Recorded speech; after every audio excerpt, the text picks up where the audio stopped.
Assalamualaikum. Okey, kepada semua yang mana tahu Hari Ibu sebenarnya tak boleh sambut.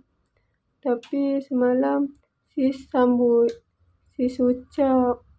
Sebab sis ingat tak boleh sambut dengan kek ataupun bagi hadiah. Tapi boleh dengan kata-kata. Rupanya ayat dan kata-kata pun tak boleh.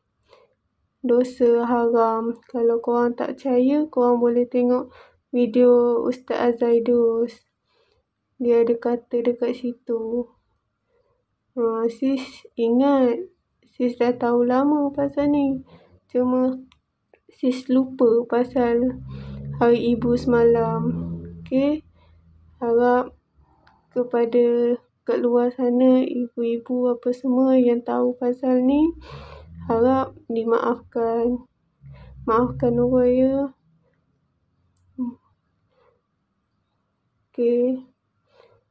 Korang jangan lupa like, komen, subscribe dan tekan lonceng. Sis Nurul. Assalamualaikum.